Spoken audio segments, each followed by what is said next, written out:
Arriving in her village to visit her mother, the woman was stunned to see her fiancé's car parked by the gate. Entering the house, she heard her mother's sobs and strange words that in an instant tore her out of reality. Welcome. They say you can't choose your family, but what do you do when a choice must still be made? Today we'll talk about one such difficult situation. The autumn wind chased yellow leaves across the asphalt, as if time itself were hurrying to sweep away the last traces of the rainy season. Palomia gripped the steering wheel of her white car, her gaze fixed on the familiar road leading to her mother's house. Outside the window, crooked fences and peeling house walls flashed by, places where she once ran carelessly through the yards, dreaming of the wide world beyond the horizon. Now that wide world lay at her feet.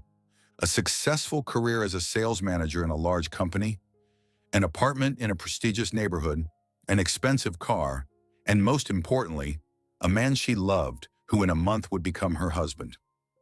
Fernando Carrera, a successful entrepreneur, owner of a construction company, the man of her dreams. Tall, with piercing dark eyes and that confidence in himself that draws women in. When he proposed to her half a year ago in an upscale restaurant, she felt like the happiest woman alive. Palomia stopped at a red light and picked up her phone. A message from her friend Catalina lit up the screen. "How's the wedding prep going? Don't forget the dress fitting on Monday." She smiled and quickly typed back, "Everything under control. On my way to Mom's now. Tomorrow Fernando's coming to meet her officially." The thought of tomorrow's meeting made her frown slightly. Not that she was ashamed of her mother, but Estorina was a simple village woman, working at the local coffee farm, living in an old house with a wood-burning stove.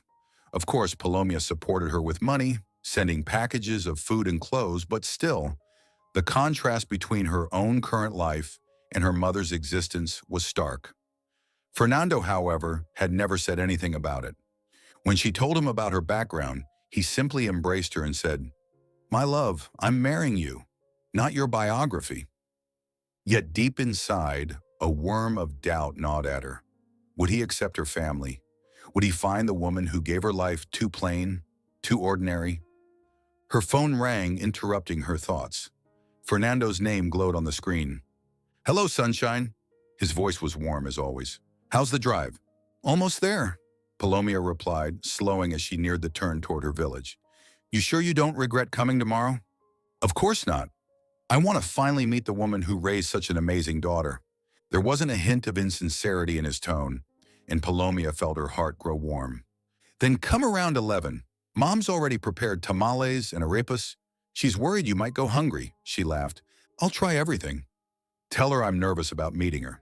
"She's nervous too. She called me 3 times yesterday, asking whether you prefer tamales with chicken or with beans. And I love both." "Everything will be fine, my love. You'll see." After they said goodbye, Palomia drove on in thought. Fernando truly was the perfect man, attentive, caring, successful. The only thing that sometimes unsettled her was the slight detachment in his eyes, as if he were always turning over some problem in his mind. But really, could a successful businessman be without problems? The village greeted her with the familiar smell of roasting coffee and the barking of neighbors' dogs. Nothing had changed since her last visit 3 months ago. The same sagging fences, the same old mango trees in the yards, the same elderly women on benches who would no doubt gossip about her arrival until evening. Palomia turned onto her street and saw her mother's house from afar. The yard was swept clean. The last bougainvilleas still bloomed on the flower beds. Her mother always kept everything in order. But what she saw at the gate made her slam on the brakes. Next to the crooked wooden fence stood a black Toyota Camry, expensive, gleaming, clearly not from the village. Palomia recognized it immediately. It was Fernando's car. Her heart began to race. What was he doing here? They had agreed he'd come tomorrow morning. Had he decided to surprise her, or had something urgent happened? She parked beside his car and got out quickly, straightening her hair and pulling out her lipstick. If Fernando had arrived early, she had to look flawless. A fleeting thought crossed her mind, that maybe it was her fiancé's father who had taken the car, but she dismissed it as nonsense. What could her future father-in-law be doing here? The gate creaked, as always. Many times Palomia had suggested her mother replace the hinges, But Estorina would just say, "Why?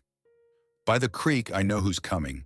The yard was perfectly tidy, firewood neatly stacked by the shed, the last tomatoes reddening in the greenhouse, hens peacefully pecking at grain. Approaching the porch, Palomia noticed the front door was ajar. From inside came muffled voices. She almost called out, "Mom, I'm here!" But something stopped her. Her mother's voice was tearful. Palomia froze on the threshold, listening. From the kitchen came Estorina's quiet, broken sobs and a man's deep voice. Not Fernando's, older with metallic notes, the voice of someone used to commanding. She recognized the voice of her fiancé's father. She had only seen him from afar a couple of times. They had never been properly introduced. Well, now they would be. "Esther, don't cry," the man said wearily. "I didn't mean to hurt you. It's just the circumstances. They left us no choice." "Cristobal," her mother's voice trembled like an autumn leaf in the wind. "I promised you I'd keep silent. I stayed silent my whole life. But now they want to marry. How can I allow that?" I know. It's no easier for me, but we can't let them do this, Estera. They are—" The man's voice broke off, then continued more quietly but no less clearly. "They are brother and sister." The world around Palomia suddenly lurched, as if the ground had vanished beneath her feet. A ringing filled her ears, her knees gave way, and she grabbed the doorframe to keep from falling. Her heart pounded so loudly it seemed the whole house could hear it. Brother and sister? She and Fernando? Nonsense. That couldn't be true. It was a nightmare, a hallucination, a mistake. "But there must be some way," her mother sobbed. "Maybe we just don't tell them." "They don't know." "Estorina, get a hold of yourself." The man's voice grew harsher. "This is a sin before God. You can't build happiness on such a lie. Sooner or later, the truth will come out." "And what if it doesn't?" In her mother's voice was a desperate flicker of hope. "What if no one ever finds out?" "Palomia loves him so much, Cristobal. I haven't seen her this happy in years." "And what do you think will happen when they find out later? After the wedding? After they have had children?" At the word children, nausea rose in Palomia's throat. She imagined herself pregnant by her own brother, and her vision went dark. "No," she whispered, unsure if she spoke aloud or only thought it. "No, it can't be. Mama would have told me. She couldn't have hidden such a thing all her life." But the voices from the kitchen went on, mercilessly tearing her world apart. "You see, Estera," the man now spoke more gently, as though explaining something to a child. "When I heard Palomia was marrying Fernando, I didn't believe it at first. Thought it was just a coincidence. Different surnames. But then I saw the photos on social media. She looks so much like you in your youth. And him? He's the spitting image of me at his age." "I'm afraid," her mother whispered.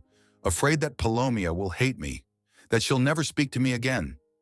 "And I'm afraid Fernando will hate me," the man replied. "But we have to tell them. Today, before it's too late." Palomia slowly backed away from the door, trying not to make a sound. Her legs barely obeyed her. Her hands trembled. Her mind was chaos. She reached the car and collapsed into the driver's seat, clutching the wheel with white knuckles. Fernando, her brother?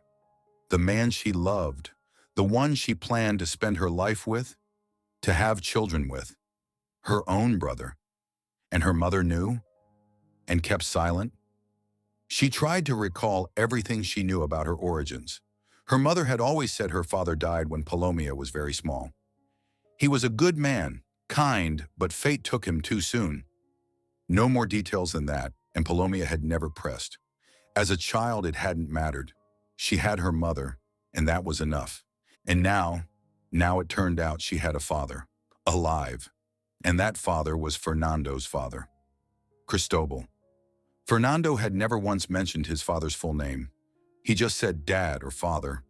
Told her he was a successful businessman, built his company from scratch, now semi-retired but still involved. Palomia shut her eyes and tried to steady her breath. Maybe she'd misunderstood. Maybe they weren't talking about her and Fernando. Maybe it was some other family story. But no, too many coincidences. Names, the situation, the upcoming wedding. And that man's voice, an unfamiliar voice in her mother's house, where no strange men ever came. She glanced at her phone. 3:30.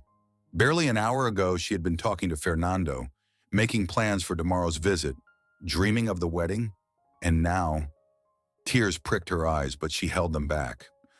No, she couldn't cry. She had to go in and get the truth. Maybe it was all a mistake, a misunderstanding. But deep down, she already knew it was true. Too many little details suddenly made sense. Why had her mother always dodged questions about her father? Why was there not a single photograph of him in the house? Why had Estorina been so nervous when Palomia announced her engagement? And one more detail, once dismissed as trivial. On her last visit, neighbor Aunt Consuela had casually remarked, "You know, Palomia, you look like a man who used to come to see your mother." Such a handsome one. Drove a fancy car at the time. Palomia brushed it off, thinking the old woman was confused. Now she understood. She wasn't. The house fell quiet. Gathering her courage, Palomia walked slowly back to the porch. The door was still ajar. She stepped inside and stood in the hallway, unsure what to do next. Faint voices drifted from the kitchen, but no words were clear. The air smelled, as always, of fresh arepas, coffee, and something else warm and homely, the scent of childhood that once comforted her. Now it felt suffocating. Palomia drew a deep breath and walked firmly toward the kitchen. Whatever awaited her there, she had to hear it. She had to know the truth, however terrible. On the kitchen threshold, she froze. At the old wooden table where she used to do her homework sat two people. Her mother in the colorful dress Palomia had given her for her birthday, her face tear-stained, hands trembling, and beside her a man of about 55, graying in an expensive suit with a face that struck her as eerily familiar. He looked like Fernando, very much like him. When the man saw her, he jumped to his feet. "Palomia?" His voice shook. You're here already?" Her mother turned, gasped, and clutched at her heart. "Palomia!" "I didn't hear the car." How long have you been standing there?" Palomia looked at them both. Her mother, who all her life had been her closest person, and the man who, it seemed, was her father. A father whose existence she had learned of barely half an hour ago. "Long enough," she said quietly, "to understand that you've lied to me my whole life." The silence in the kitchen was so thick, the ticking of the old wall clock, the same one that had hung there since her childhood, rang out clearly. The man broke the silence first, lowering himself slowly back into his chair. "Palomia, please sit down," he said wearily, his voice heavy with pain, as though every word cost him dearly. "We need to talk." "Don't you dare tell me what to do," Palomia exploded, her own voice sounding shrill and strange to her ears. "Who even are you? How do you know my name? And why is my mother crying?" Estorina rose and reached out her hands toward her daughter, but Palomia stepped back. "Palomia, my dear, calm down, please. I'll explain everything." "Explain?" Palomia felt a rage rising inside her like nothing she had ever experienced before. "You've been silent for 28 years and now you'll explain? After I accidentally overheard that I'm marrying my own brother?" The man flinched as if struck. "You heard," he whispered. "I heard. And I want the truth, all of it. Do you understand?" Palomia sat down on the chair across from them, her arms crossed tightly over her chest. "Who are you, really? And what do you have to do with my life?" Estorina gave a heavy sigh and wiped her eyes with a kitchen towel. This is Cristobal Carrera," she said quietly. "Your father." The words hung in the air, and Palomia felt reality tilt off its axis for good. Father. Alive. Sitting across from her. The father she had dreamed of as a child, whom she had imagined as a hero, lost in a car crash or in a war. "Carrera," she repeated slowly. "So it's true? We really—" "Yes," Cristobal nodded, not lifting his eyes. "Fernando is your half-brother." The room spun before her eyes. Palomia clutched the edge of the table, nausea rising. "I thought my father was dead," she said, her voice that of a little girl. "Mama told me he was a good man who left too soon. I pictured him as a hero." And you? You just abandoned us?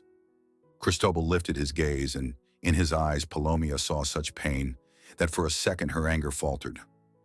It's a complicated story, he said hoarsely, and I don't expect your forgiveness. But please, listen. Palomia nodded, not trusting her voice. Estorina stood, switched on the coffee maker, and began setting cups on the table. Her hands trembled so badly that the dishes clattered. I was 22, she began, not turning toward her daughter. Worked on the coffee plantation, lived here with your grandmother. I was pretty, no use denying it. Men noticed me. But they were all locals, simple. And I wanted another life, foolish, naive. Cristobal listened, lips pressed tight, as if every word hurt him. And then he came, she continued, nodding toward the man, a young businessman in a fancy car in a suit. He came to buy coffee for his business, handsome, confident. And he noticed me. As Palomia listened, images of a past she never knew unfolded in her mind. Her young mother dreaming of a better fate. The visiting man, embodiment of her hopes. He came often. Estorina's voice grew softer. Every week. Said he needed steady suppliers. But I knew it wasn't just business. We saw each other. He told me about the city, about his plans. Promised to take me away. And you believed him, Palomia said bitterly. Of course I did. How could I not? He brought gifts, said pretty words. And I, silly village girl, thought it was love forever. Cristobal finally spoke. Estera, don't blame yourself. The fool was me. Young, stupid, thinking only of money and success. And then what? Palomia asked, though she already guessed. Then I found out I was pregnant. Estorina placed the coffee pot on the table and sat down. I was overjoyed. Thought now he'd surely marry me. I went to the city, so happy, ready to share the news and go straight to the church. Her voice hardened, metallic. Palomia knew she was about to hear the most painful part. And he, Mama stopped, swallowed.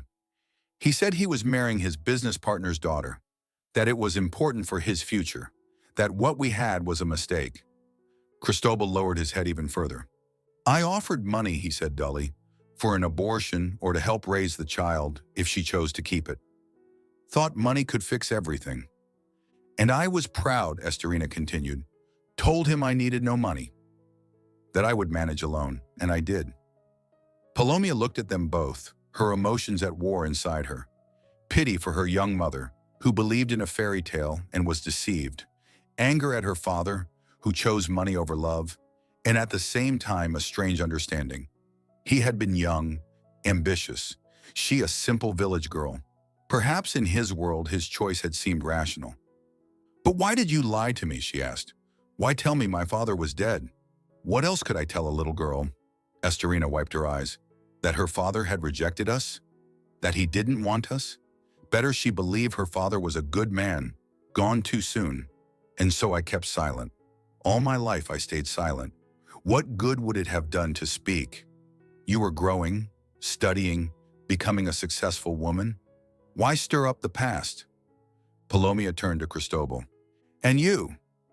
You knew you had a daughter, and you never once tried to meet me? He lifted his eyes, and in them she saw such torment that her heart wavered. I tried, he said softly, many times. But your mother was unyielding.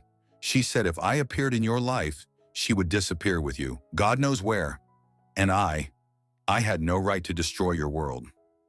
But you had the right to keep the truth hidden until now. Palomia's voice turned to steel. Until I was about to marry my own brother. We didn't know, Estorina cried out. When you said you were marrying Fernando Carrera, I thought, it's just coincidence. Carrera is a common surname. But then I saw the photos on social media, Cristobal added. And does your son know about me? Palomia asked. No, that is, he found out recently. By accident. Found old papers, letters, started asking questions. I had to confess.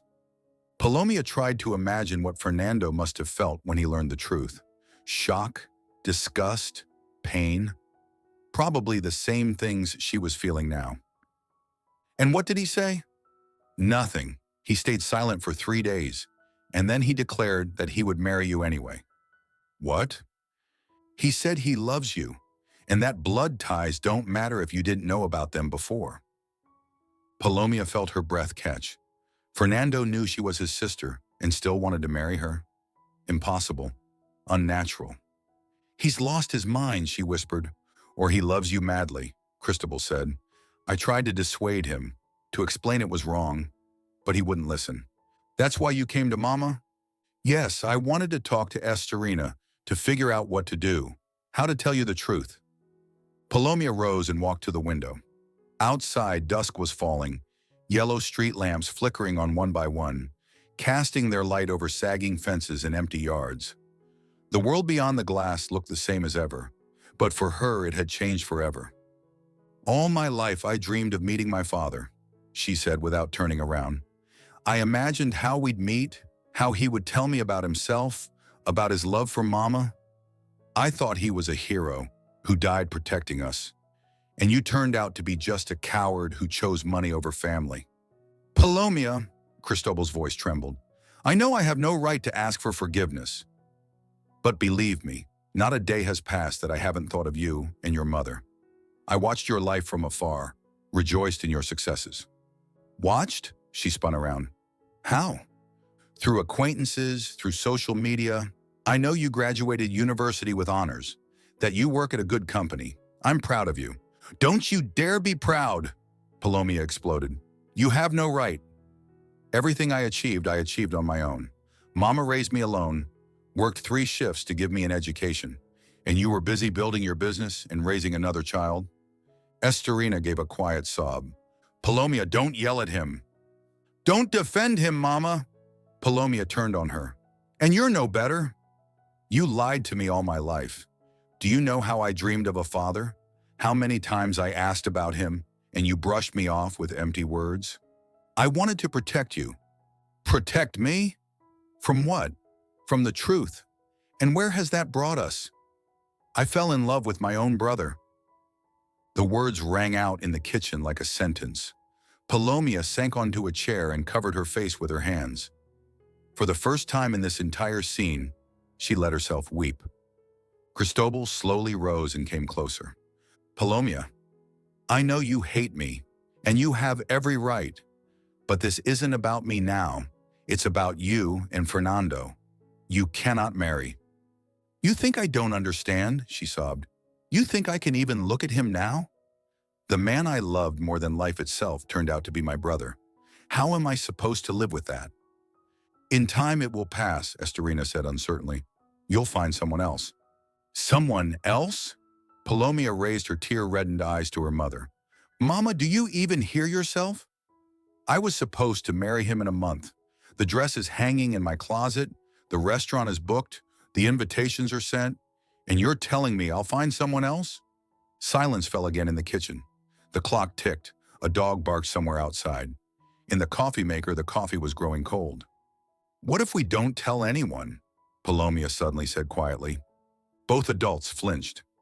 What are you saying? Mama whispered. What if we keep silent? Palomia lifted her head, a feverish gleam in her eyes. You've kept silent for 30 years. Keep silent a little longer. We'll get married. We'll be happy. We won't have children. We'll say we don't want them. And no one will ever know. Palomia, you're not yourself, Cristobal said firmly. That would be a crime before God and man. And what you did 30 years ago, was that not a crime? She snapped. Abandoning a pregnant woman? Was that not a crime? Lying to a child her whole life? Was that not a crime? We made mistakes then, he admitted, but that doesn't mean we must make them again. Easy for you to say, Palomia stood and moved toward the door. You're not the one losing the love of your life. Palomia, where are you going? Mama asked anxiously. Home. I need to think. Wait, Cristobal blocked her way. You have to talk to Fernando. He's suffering too. Suffering? Palomia gave a bitter laugh. He knew the truth yesterday and stayed silent. He was going to marry his sister, knowing exactly who she was. What kind of man does that make him? He loves you. Enough. Be quiet, Palomia shouted. All of you, be quiet. I need to be alone. She ran from the kitchen, through the hallway, and out onto the porch. The autumn wind hit her face, carrying with it the smell of damp leaves and smoke from neighbors' stoves. Sense of her childhood, once comforting, now felt alien. Palomia got into her car and started the engine. In the rearview mirror, she saw shadows flickering in the kitchen window. Her parents were discussing something, no doubt deciding what to do next. Her parents. She had a father now, the father she had dreamed of as a child. Only he wasn't a hero, just an ordinary man with weaknesses and mistakes. And she also had a brother she loved as a man. Palomia pressed the accelerator and drove out of the yard. She had to get back to the city, to her apartment, where she could think in peace. Figure out what to do next, how to live with this knowledge, and how to look Fernando in the eye, knowing he was her brother. She had barely slammed the car door shut when she heard the squeak of the gate. Turning, she saw a tall figure in a dark coat, Fernando, walking up the path to the house. In his hands was a large bouquet of autumn chrysanthemums. Yellow and bronze flowers shone brightly against the gray evening, like the last rays of sun before encroaching darkness. Their eyes met through the windshield, and Palomia felt a painful knot tighten inside her. There he was, the man of her dreams, her fiancé, her future husband, and now also her brother. Fernando stopped by the car and tapped on the glass. In his dark eyes there was no surprise, no confusion, only weariness and a kind of resigned determination. "Palomia, roll down the window," he said quietly, but loud enough for her to hear. "We need to talk." She shook her head, not trusting her voice. How could she speak to him? How could she look into those eyes, knowing what she knew now? "Palomia, please," Fernando repeated, and in his voice was such pain that she wavered despite herself. "I know you found out. That's why I came." Slowly, as if against her will, she lowered the window. "How do you know?" she asked hoarsely. "Papa called, said you overheard the conversation." Fernando crouched down beside the car so their faces were level. Palomia saw every line of the face she loved. The straight nose, the determined chin, those cursed dark eyes she had drowned in from the very first glance. "Why did you stay silent?" she whispered. "You knew for a whole month and said nothing. You were going to marry me, knowing I was your sister." "Because I love you," he answered simply. "More than life. More than all rules and conventions." "Fernando, do you hear yourself?" Palomia felt hysteria rising in her throat. "We're brother and sister. It's unnatural. It's a sin." "Sin is when you know you're doing wrong and still do it," Fernando said, his voice taking on a hard edge. "But we didn't know. For half a year we loved each other without knowing the truth. And that love was pure." "Was," cried Palomia. "It was, until we found out. And now everything has changed. For me, nothing has changed." His words were so firm, so convinced, that for a moment Palomia faltered. Could he truly be ready to ignore blood ties for the sake of their relationship? "You've gone mad," she said slowly. "Fernando, listen to yourself. You're saying you're ready to marry your own sister. That's perversion." His face darkened, his jaw clenched. "Don't you dare call our feelings that," he said softly, but his voice cracked like a whip. "What we have is love. Real, deep love. Not lust, not perversion. But we're relatives. By blood, yes. But we grew up in different families, never knew of each other. We are not brother and sister in the way people think of it. We're two strangers who met and fell in love." Palomia looked at him and felt the last ground beneath her feet crumble. She had expected horror, disgust, shock in his eyes. Instead, he sat calm and resolute, as if discussing plans for tomorrow. "Fernando," she said, trying to speak patiently, as to a child, "even if we close our eyes to the kinship, what about children? If we have children from such a union—" "There won't be children," he cut her off. "I'm ready to give up having children for you." "But I'm not," Palomia cried, her voice echoing in the empty yard. "I dreamed of a family, of children. I wanted to have babies with the man I loved." "Then you will," Fernando said stubbornly. "With me. You're completely insane. What if the child is sick? What if it's born with genetic defects? And what if it's not?" He stood up and began pacing by the car. "Palomia, I've spent the whole month studying this. I consulted doctors, read medical articles. Yes, the risk exists, but it isn't absolute. Plenty of children are born healthy even from close unions." Palomia looked at him in horror. Could this man she had thought reasonable and responsible really be ready to risk the health of future children for the sake of his desires? "Fernando, stop," she said quietly. "Listen to yourself. You're saying terrible things." "Terrible is losing you," he answered, stopping at her window. "Everything else is trivial." At that moment, Estorina and Cristobal came out of the house. Mama walked slowly, leaning on the man's arm, as if she had aged years in just half an hour. "Fernando," his father called. "Son, come here." "I'm not your son," Fernando snapped without turning. "You proved that 30 years ago when you abandoned a pregnant woman." Cristobal flinched as though struck. "Fernando," Estorina intervened, "don't speak to your father like that." "Father?" Fernando turned to her, and Palomia saw in his eyes a fury she had never seen before. "The one who left you and spent his life pretending you didn't exist? Or the one who shows up now to destroy our happiness?" "Our happiness cannot be built on lies," Cristobal said, stepping closer. "You know that." "I know you both lied to us all our lives," Fernando shot back. "And now you want to teach us how to live?" "We only want to save you from a mistake," Estorina said softly. "A mistake?" Fernando laughed bitterly. "And what you did all your lives, was that not a mistake? Lying to a child about her father, is that not a mistake? Hiding from me that I had a sister, was that not a mistake?" Palomia listened, torn by conflicting feelings. On one hand, Fernando was right. The adults had lied to them all their lives. On the other, his readiness to ignore blood ties terrified her. "Fernando," she said, stepping out of the car, "stop shouting at them. They were trying to protect us." "Protect us?" He turned to her. "From what? From the truth? And what did that lead to? That we met and fell in love without knowing who we were." "Which is why we must break up," Palomia said, each word cutting her like a blade. "Now that we know the truth." "No." Fernando stepped toward her and grasped her hands. "Palomia, listen to me. I've studied this from every angle. Legally, our marriage is possible.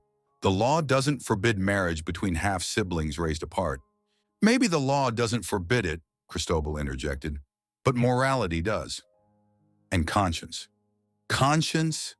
Fernando dropped Palomia's hands and turned to his father. "Where was your conscience when you abandoned a pregnant woman? Where was your morality when you spent 30 years pretending you had no daughter?" "I've repented all my life," Cristobal said quietly, "and I don't want you to make the same mistake." "What mistake?" Fernando cried. "Love is a mistake." "Wanting happiness is a sin.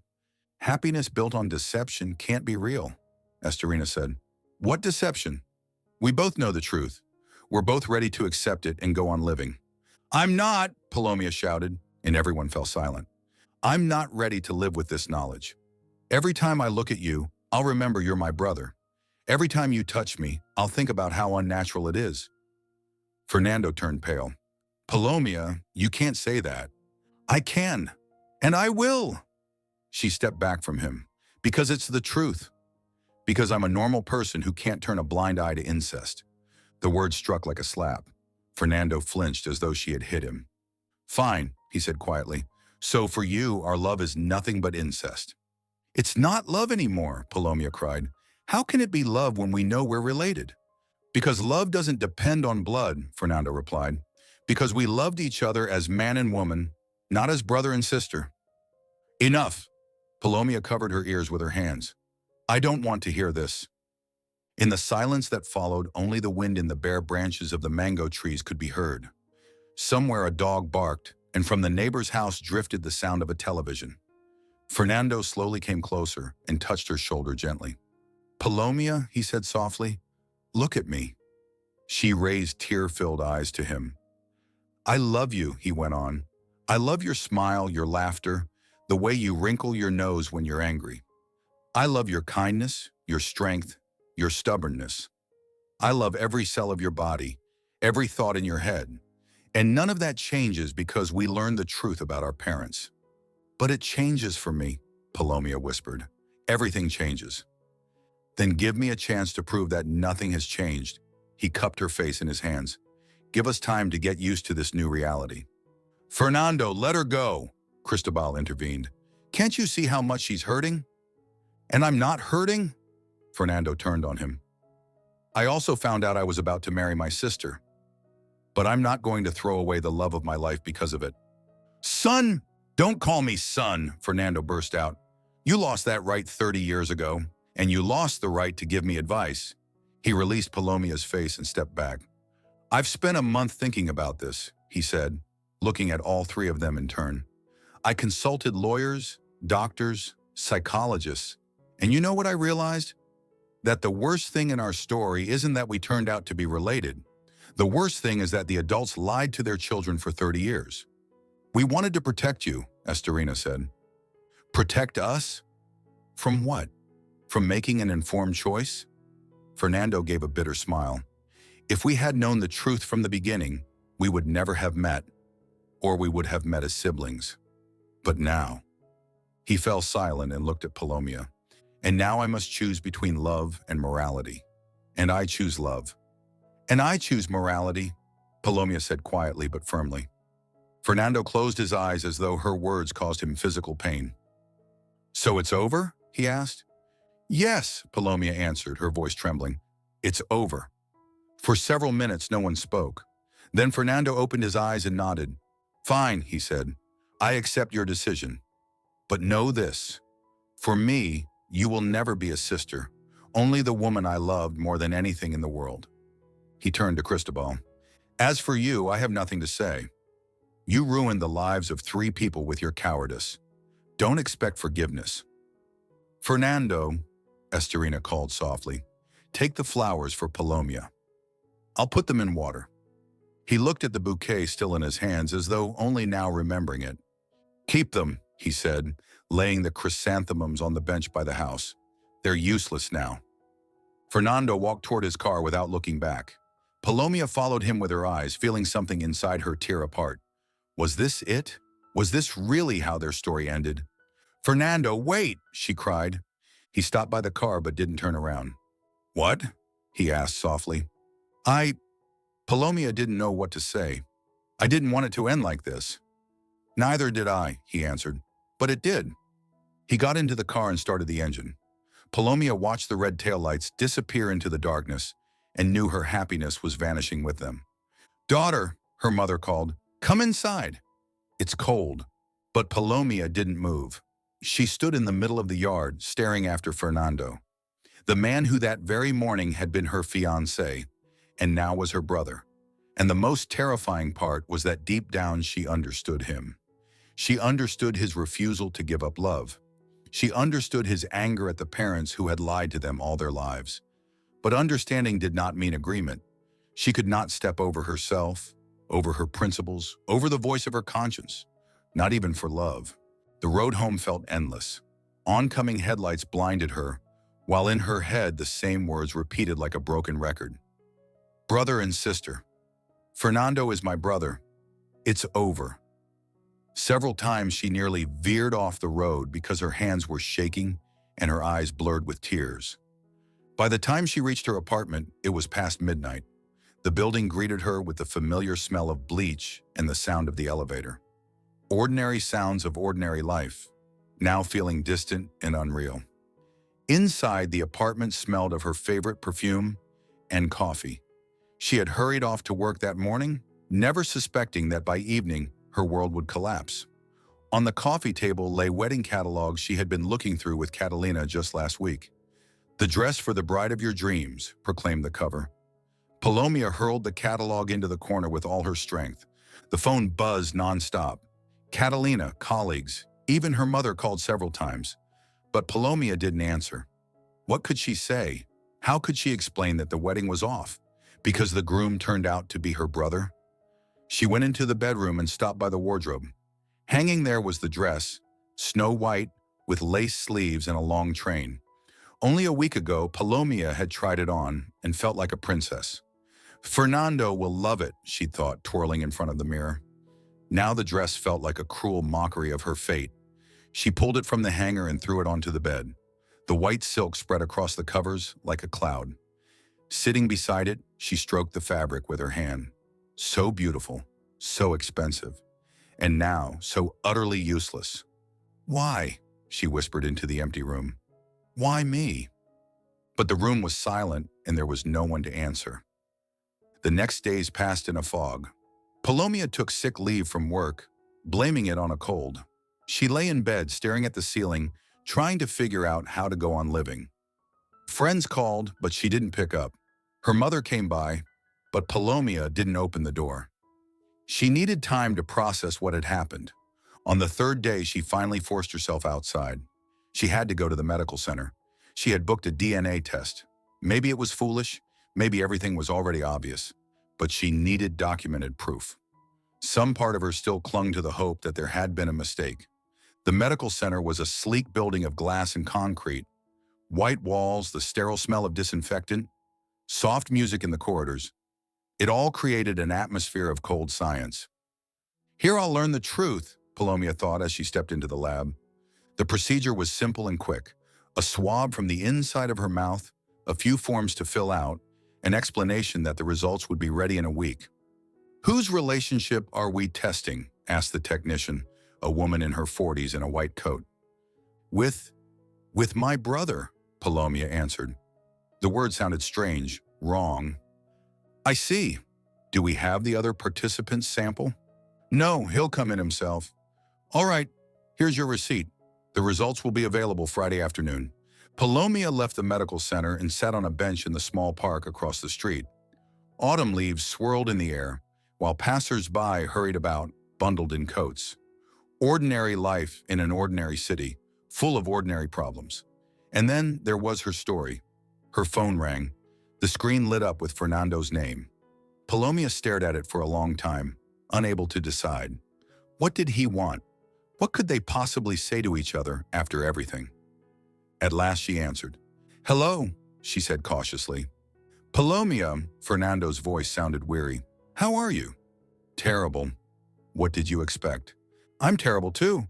Palomia, I need to tell you something important." "What now?" She felt her whole body tense. "What other secrets?"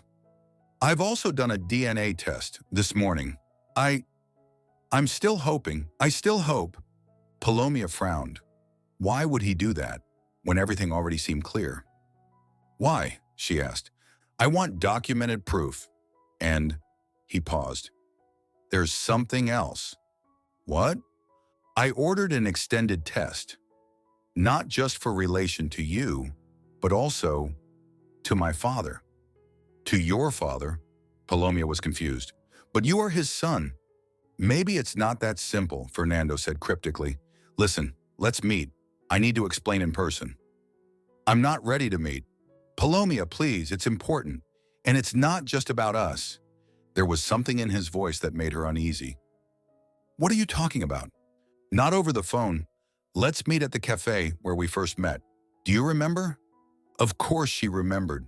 The little cozy cafe downtown where, half a year ago, they had met for the first time. Back then, everything had been simple and clear. A man and a woman drawn to each other. "All right," she agreed reluctantly. "In an hour." The cafe greeted her with the familiar aroma of coffee and fresh pastries, the same warm-toned decor, the same cozy tables by the windows. Fernando was already waiting at their corner table. He looked exhausted, older, as if the last few days had aged him by years. "Hi," he said, rising when she appeared. "Hi," Palomia replied, sitting down across from him. "What did you want to talk about?" Fernando ordered coffee for them both and sat in silence for a long time, twisting a napkin in his hands. Palomia could see he didn't know how to begin. "Remember I told you I found out the truth from family documents?" he finally said. "Yes." "Well, I didn't tell you everything. After that talk with my father, I dug deeper into the family archive, and I found something interesting." Fernando pulled folded sheets of paper from his pocket.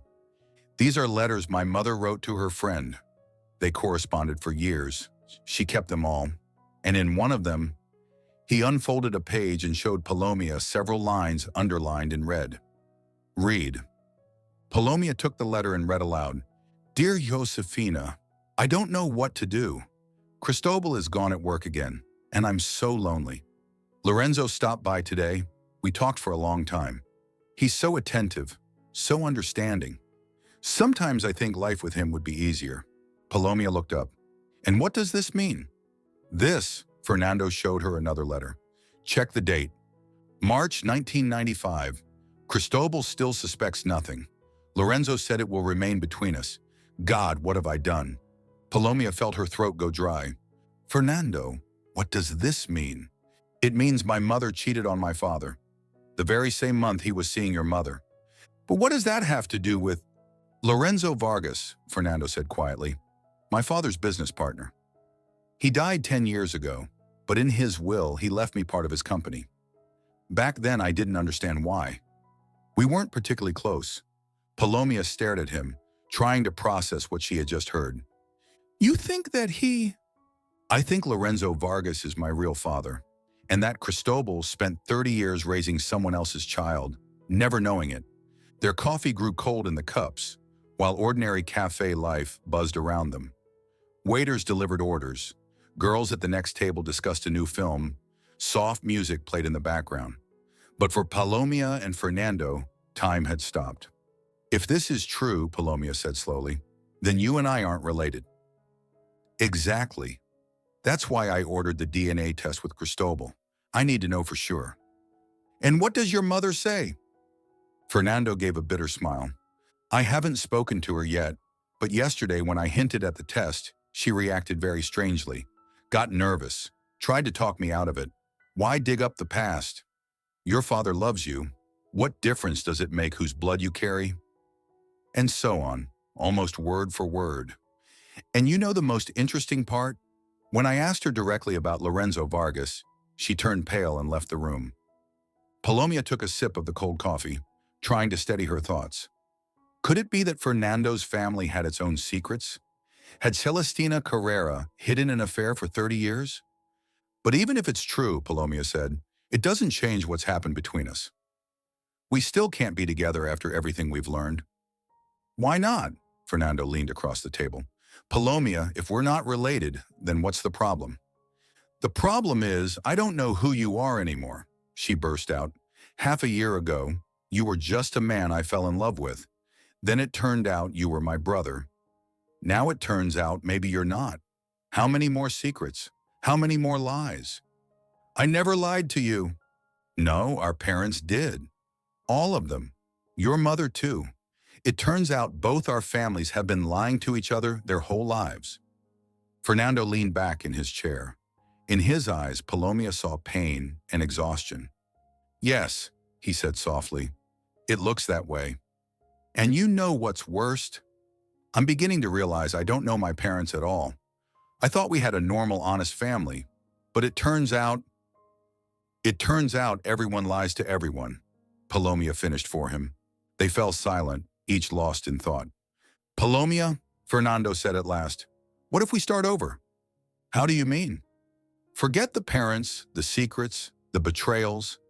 Imagine we met for the first time today. You, Palomia, sales manager.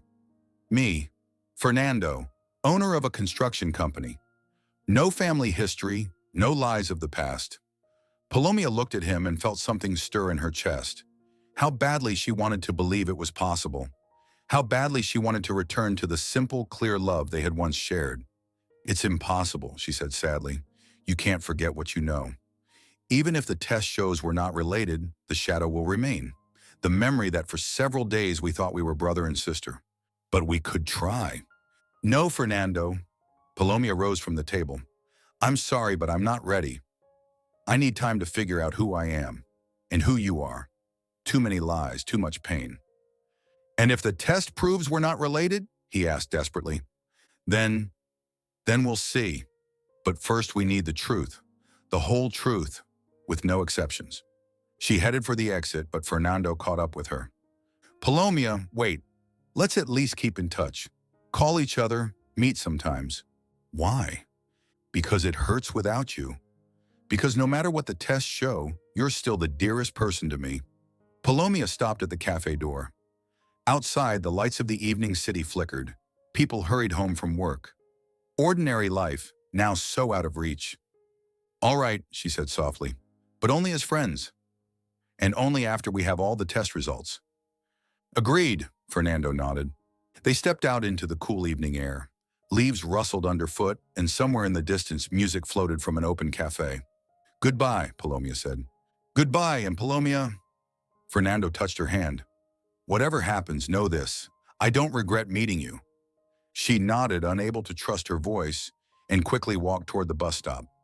At home, another surprise awaited her. At the door of her apartment stood bags of groceries, and from the kitchen came familiar sounds. Someone was cooking dinner. "Mama?" Palomia called as she stepped into the hallway. "I'm here, daughter," Estorina's voice answered from the kitchen. Palomia entered and saw her mother at the stove, making sancocho, Palomia's favorite childhood dish. "How did you get in?" "Spare key, remember?" "You gave it to me, just in case." Her mother turned and Palomia saw her eyes were red from crying. "I'm worried about you." 3 days without answering the phone. "I needed time to think." "And what have you decided?" Palomia sat down at the kitchen table and looked at her mother. This woman had given her life, raised her alone, sacrificed everything for her well-being, and yet had lied to her all her life about the most important thing. "Mama," she said wearily, "how many more secrets are there in our family?" "None," Estorina answered quickly. "I swear to you, no more secrets." "And in Fernando's family?" Mother flinched and dropped the ladle. "What do you mean?" "Celestina Carrera. Do you know her?" "No." Her mother turned back to the stove. "Why would I know her?" "Mama, don't lie to me anymore." "Please. I've done a DNA test. Fernando has too. Soon we'll know everything. It's better if you tell me yourself." Estorina slowly turned off the stove and sat down across from her daughter. "Tell you what, that Celestina Carrera cheated on her husband. At the same time, he was seeing you." Her mother's eyes widened. "How do you know?" "Fernando found letters." "Mama, if Fernando isn't Cristobal's son, then he and I aren't related. Do you understand?" Estorina was silent for a long time, staring out the window where dusk was gathering. "I understand," she said at last. "And you know what? Maybe it would be for the best." "So you knew about Celestina?" "I suspected, back then, 30 years ago. Cristobal once mentioned that his wife didn't understand him, that she was cold. And then I saw the way she spoke with that man, Lorenzo, too close for just acquaintances." "And you never told anyone?" "Why would I? Everyone has their sins, their pain. Who was I to judge?" Palomia looked at her mother and thought of all that this simple village woman had endured. Betrayal by the man she loved, loneliness, years of silence and lies. "Mama," she said softly, "forgive me for yelling at you that day." "Oh, my child," Estorina reached out her hands. "You had every right to be angry. I truly should never have lied to you. You wanted to protect me. I did. But now I see. You can't protect anyone from the truth. Sooner or later it surfaces." Her mother stood and embraced her. They stood in the middle of the kitchen, filled with the smell of sancocho and home warmth, and Palomia felt the ice inside her heart begin to melt. Whatever happened next, she still had her mother. She still had someone who loved her unconditionally. "And what happens now?" Estorina asked. "I don't know," Palomia answered honestly. "We'll wait for the test results. Then we'll see." They spent the evening talking. Her mother told her about her distant youth, about her dreams and disappointments. Palomia spoke of her feelings, her pain and confusion. They talked openly, more openly than in years, and Palomia realized she was truly getting to know her mother for the first time. Late that night, when her mother had already fallen asleep on the sofa in the living room, Palomia lay in bed thinking about tomorrow. Tomorrow, Fernando would receive his DNA results. The day after, she would get hers. And then finally, they would know the truth. The whole truth, whatever it was. Fernando stood before the door of his parents' house, palms sweating. In the pocket of his jacket was an envelope containing the DNA test results. Numbers and medical terms that meant only one thing. Cristobal Carrera was not his biological father. The probability of paternity was 0%. He pressed the doorbell and heard familiar footsteps on the other side. His mother opened the door. Celestina Carrera, always elegant, always impeccably dressed. But today her face looked gaunt, her eyes red from lack of sleep.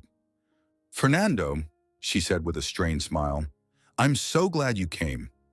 Hurry inside, it's cold out. Where's father? Fernando asked as he crossed the threshold. In his study. Working. You know him. Business first. Fernando walked into the living room and sat on the couch. The decor was painfully familiar.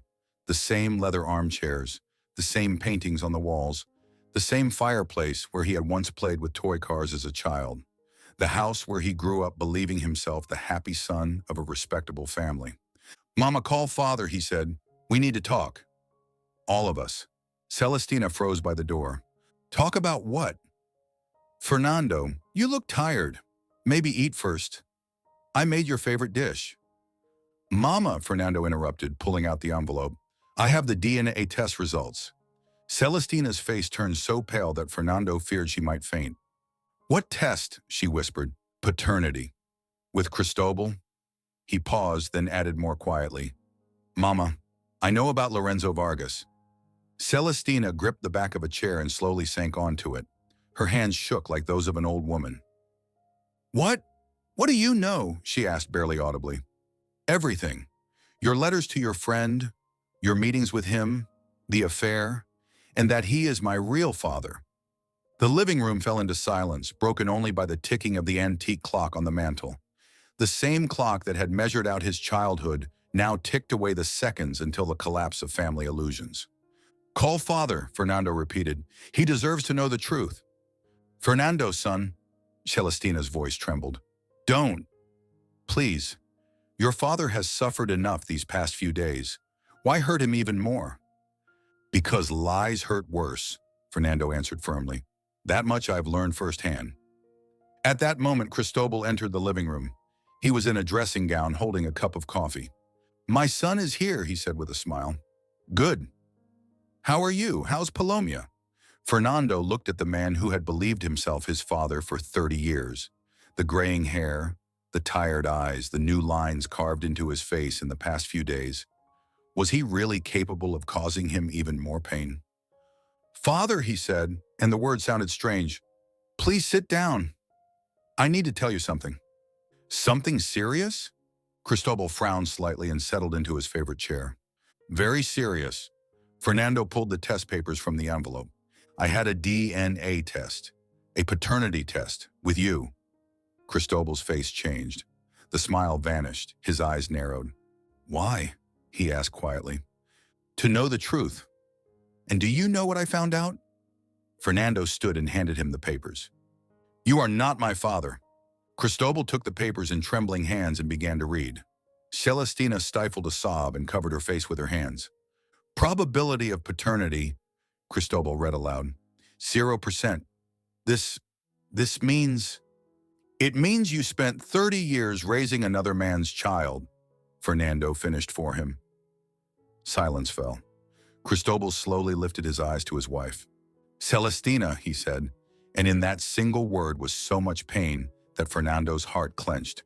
Cristobal, Celestina raised her head, tears streaming down her cheeks. I didn't mean for it to happen. It just happened. With whom? Cristobal asked, his voice sounding as if it rose from underground. With Lorenzo, she whispered. Lorenzo Vargas. Lorenzo. Cristobal sank back in his chair as if struck. My business partner. My friend. He knew? He knew. Celestina nodded. We decided not to tell anyone. You were so happy about the pregnancy, so eager for the child. We thought it would be better if I stayed a fool for the rest of my life, Cristobal cut her off harshly. Fernando watched the scene, feeling a strange mix of pity and anger. Pity for the man who had just discovered betrayal 30 years late, and anger at his mother, who had stayed silent all that time. Tell us, he said to Celestina. Tell us everything from the beginning. Celestina wiped her tears and drew a deep breath. I was 20 when I married your father, she began, speaking to Fernando. He was older, successful, handsome. I thought it was love for life. And what happened? Cristobal asked coldly. What happened was that you disappeared into work from morning till night, building the business, meeting partners, signing contracts, and I sat at home alone, like in a golden cage. I worked for us, for our family. I know, Celestina nodded, and I don't blame you. But I was lonely, Cristobal. So lonely. And Lorenzo, he was attentive. He came when you weren't home, brought flowers, told funny stories. He knew how to listen. Fernando listened to his mother's story and pictured the young woman she had once been, the wife of a prosperous businessman who nonetheless felt forgotten and unwanted. He had known many similar stories among his acquaintances. How many marriages had fallen apart because of loneliness within the family? So you chose to seek comfort in the arms of my friend, Cristobal said bitterly. I didn't choose it, Celestina cried. It just happened. One evening he came. I was crying from loneliness. He held me to comfort me, and you ended up in his bed, Fernando finished for her. Fernando, his mother protested. What, Fernando? Isn't that how it was? He stood and began pacing the room. Mama, you cheated on your husband with his business partner. And you lied to us all for 30 years, even to me. I didn't lie to you. You did. Every time you said, ask your father, or you're just like your father, you lied. Cristobal sat in silence and staring at a fixed point. Then slowly he rose and walked to the window. So all these years, he said quietly, while I rejoiced in your successes, felt proud of you, taught you about life, all this time you were a stranger to me. No, Fernando spun toward him. Don't you dare say that. But it's true. It's not true. Fernando stepped closer and put a hand on Cristobal's shoulder. Papa, listen to me. Yes, by blood, you're not my father, but you raised me. You taught me to read, played soccer with me, took me to school. You were proud of my good grades and disappointed by my failures. When I was hurting, you comforted me. When I made mistakes, you forgave me. Doesn't that make you my father? Cristobal turned to him, and Fernando saw tears in his eyes. Fernando, I'm angry at Mama for lying to us, but I'm not angry at you, and I don't want to lose you because of the blood in my veins. They embraced, and Fernando felt warmth spread through his chest. This man was his father in the truest sense. Biology had nothing to do with it. Forgive me, Celestina said quietly. Both of you, forgive me. I never wanted to hurt you. But you did, Cristobal replied without turning. You hurt us deeply. I know, and I'm ready to accept the punishment for what I did. What punishment? Fernando asked. Divorce, if your father wants it. I'll understand and won't resist. Cristobal was silent for a long time, staring out the window at the yellowing autumn leaves. 30 years, Celestina, he said finally. We've spent 30 years together. Do you really think I would throw that away for one mistake from long ago? It wasn't a mistake, she countered. It was betrayal, an affair. It was. 30 years ago. And what about after that? Were you a good wife? Did you care for me? Love me? I did. I do. In spite of everything. Then what's the problem? He turned to her. Yes, you made a mistake in your youth. But was I a perfect husband? Didn't I disappear into work? Didn't I leave you alone? Cristobal, you weren't to blame for my affair. And you weren't to blame for me being a bad husband. We were both young and foolish. We both made mistakes. Fernando listened and thought about how complicated human relationships were. There was no black and white, only shades of gray. His mother had betrayed, yes, but then she had been a faithful wife for 30 years. His father had been inattentive as a husband, but a wonderful father, and each carried their share of responsibility. So we stay a family? Celestina asked hopefully. We stay a family, Cristobal nodded, but on one condition. No more secrets. Never again. I promise, she said, and in her voice was such relief that Fernando couldn't help but smile. And now, he said, pulling out his phone, I need to call Palomia. Palomia was at home with her mother, sorting through old photographs when the phone rang. The screen lit up with Fernando's name. Estorina looked at her daughter questioningly. It's him, Palomia said. He must have gotten the results. Answer it, her mother nodded. Hello, Palomia said, her heart pounding faster. Palomia, I have news. Fernando's voice sounded strange, both weary and relieved. Can we meet? What news? She felt her whole body tense. Not over the phone. Come to the cafe where we met last time. Or I can come to you. No, I'll come myself. In an hour. All right. And Palomia, he hesitated. Bring your test results with you. I think we'll need them.